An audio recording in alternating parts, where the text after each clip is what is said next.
Olá, meus amigos, sejam muito bem-vindos ao canal Brasil no Ponto TV, Brasil no Ponto News, Impacto Brasil. Se inscreva e compartilhe. Mas eu estou aqui para falar do Pavinato, que detonou o Alexandre de Moraes numa conversa que teve lá na Câmara dos Deputados. Ele foi convidado lá para dar uma palestra, para conversar com as pessoas lá no Congresso Nacional e dar a versão dele, o que é que ele acha da nossa justiça. O que aconteceu? Vocês vão ver no vídeo a seguir, entendendo? Para não dizer que eu estou fazendo fake news. Então, logo depois desse vídeo, assista o vídeo do Thiago Pavinato, que tá lá arrebentado. Arrebentava lá na Jovem Pan, mas agora ele está fazendo só no canal dele, Pavinato. Tá ok, gente? Vamos pro vídeo do Pavinato lá na Câmara dos Deputados. Se inscreva e compartilhe. Vamos assistir ele detonando o Alexandre de Moraes. Se inscreva e compartilhe, ok?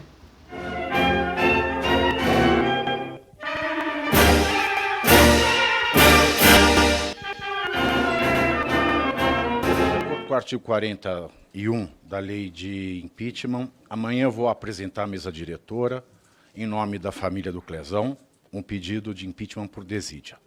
Hoje já foi protocolado um pedido junto à PGR, porque é a PGR que pode denunciar por crimes comuns o ministro Alexandre, pela prática de 3 crimes em concurso formal, que podem apená-lo de 10 a 31 anos de prisão.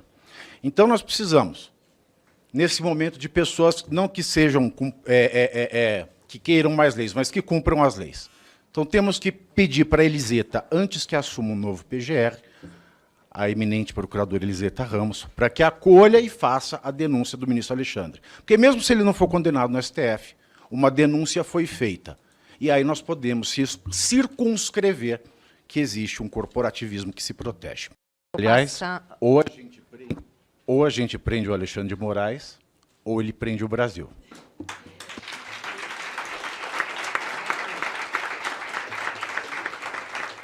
Quando nós enfrentamos uma situação de morte,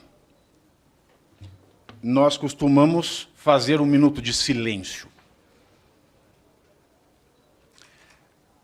Mas o único silêncio que é cabido neste momento, que é o único silêncio que eu tenho notado, é o do ministro Alexandre de Moraes, do Supremo Tribunal Federal, que, contrariamente a tudo que se viu da sua vida como ministro, sempre foi falar, falar, falar e falar.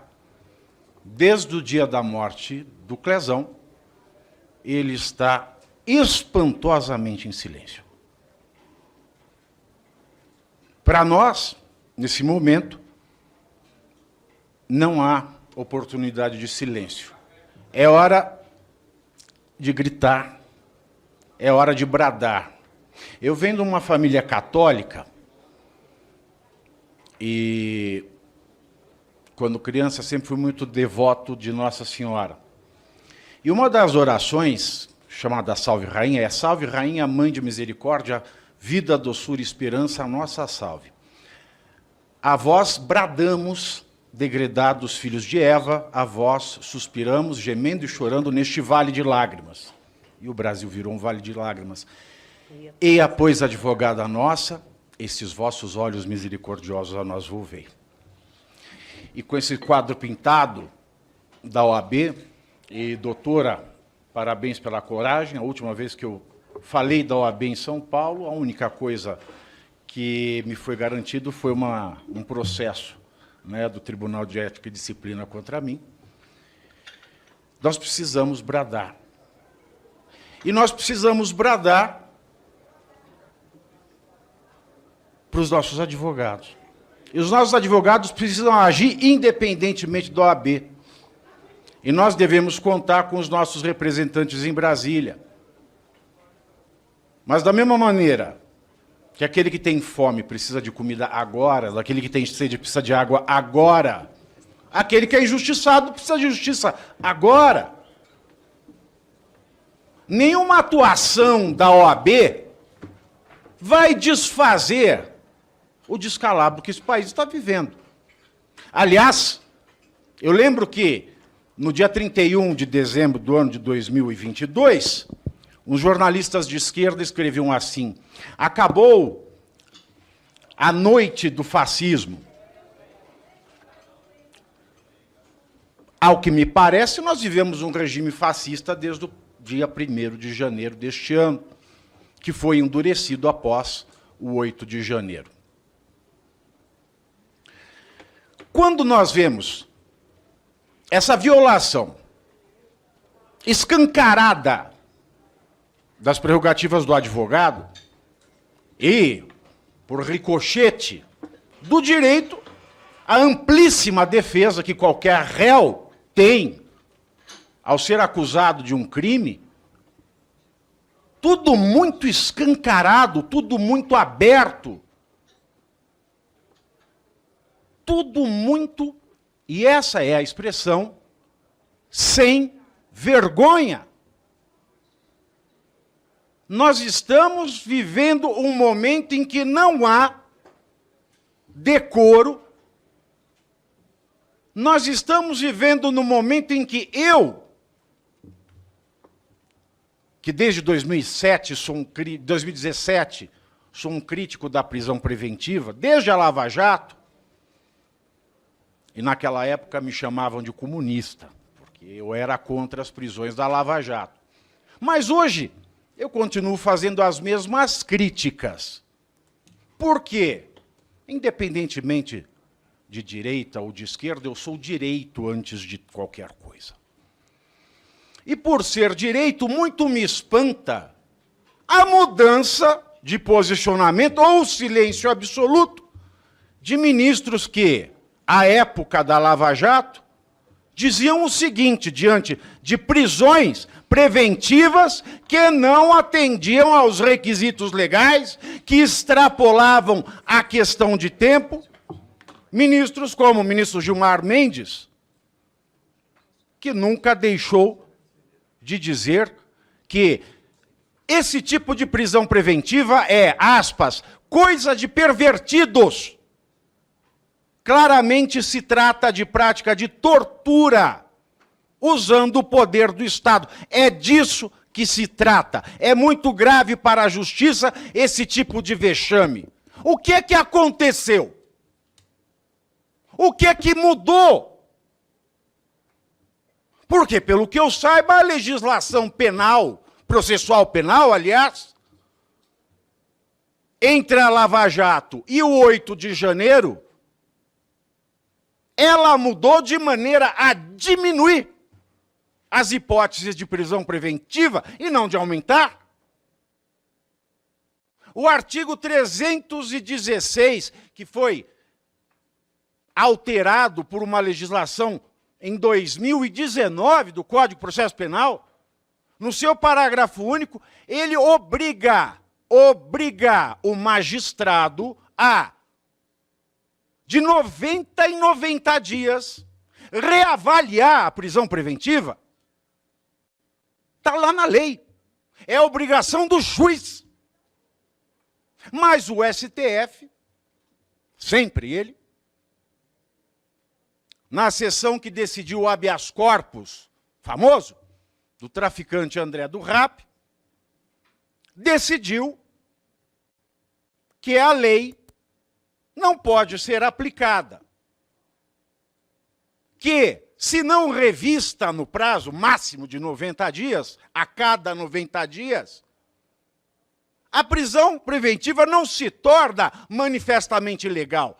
E o texto da lei diz que, se não revisada, até o prazo de 90 dias, pelo juiz da execução, a prisão preventiva se torna manifestamente ilegal. É o texto da lei. Mas o STF diz que não. Ela não se torna porque o advogado tem que provocar o juiz. Se ele não provocar o juiz, pode passar 90, 100, 200, 300, mas no caso do Clezão, passaram-se mais de 300 dias. 300 dias. Desde o primeiro pedido de liberdade provisória, e eu fiz o cálculo, foram 287 dias. Ou seja, Nós estávamos vendo aí uma prisão preventiva triplamente ilegal, de acordo com o artigo 316, parágrafo único do Código de Processo Penal. Eu fiz uma contagem e o ministro Alexandre de Moraes, no mínimo, violou 32 dispositivos. 32. Não é um, não é dois, não é três. São 32. Ele viola desde dispositivos da Lei de Introdução às Normas do Direito Brasileiro, que estabelecem deveres ao magistrado e que devem ser cumpridos, porque ele não está acima da lei. Ele violou o Código de Ética da Magistratura Nacional, a Lei Orgânica da Magistratura Nacional, o Código de Processo Civil, que manda dar prioridade na tramitação de processo em quem está em grave estado de saúde. Agora, que prioridade foi dada em um processo em que 8 vezes se pediu a liberdade de um réu com estado grave de saúde preexistente ao cárcere, preexistente, ou seja, ele estava proibido pelo artigo 315 do Código de Processo Penal, é lixo, a lei é lixo. Ele estava proibido de dar uma prisão preventiva a quem está com estado grave de saúde. Meus senhores, se existe um demônio nesta terra, é João de Deus. Não, eu não vou falar outra coisa. João de Deus. João de Deus já foi condenado a exatamente 489 anos e 4 meses de reclusão. 489 anos e 4 meses. João de Deus, por estupro e estupro de vulnerável, que é a pedofilia, no jargão popular.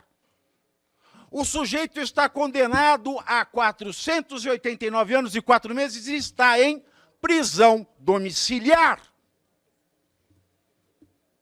E está em prisão domiciliar. Onde é que existe parâmetro na justiça brasileira? O que aconteceu com os ministros que criticavam a preventiva, chamavam, como o Dias Toffoli fez, de pau de arara do século XXI. Essa foi a expressão que ele usou em 2018 para se referir à preventiva ilegal. Pau de arara do século XXI. E tendo pisoteado várias vezes, e eu vou encerrar com este fato, deputada, se me permite, tendo violado 32 dispositivos legais, tendo infringido 32 normas do direito nacional, a conduta omissiva, ou seja, o menosprezo, o desprezo do ministro Alexandre de Moraes quanto a um pedido de liberdade provisória para uma preventiva que já era ilegal, porque não poderia ter sido decretado em razão do 315, em razão do parágrafo único do 316, a conduta omissiva, o silêncio, o ignorar, o menosprezo de Alexandre de Moraes quanto ao pedido avalizado pela Procuradoria-Geral da República, avalizado.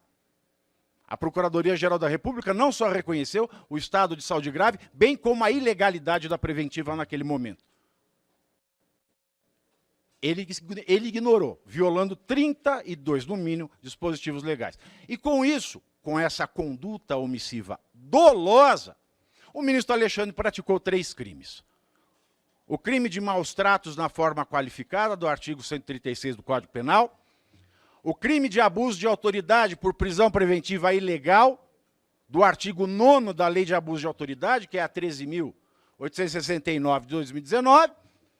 E o crime de tortura, que é previsto na Lei número 9.455, de 7 de abril de 1997. E o crime de tortura, na forma qualificada, porque nós temos o resultado morte, e majorada, porque ele é um agente público. O que me fez, na data de hoje, porque o Código de Processo assim nos permite, também a Constituição, provocar a Procuradora-Geral da República em exercício, a senhora Eliseta Ramos, a denunciar o ministro Alexandre de Moraes, a incorrer a uma pena que pode ir de 10 anos e 11 meses de prisão a 31 anos e 11 meses de prisão. Muito obrigada. Obrigada.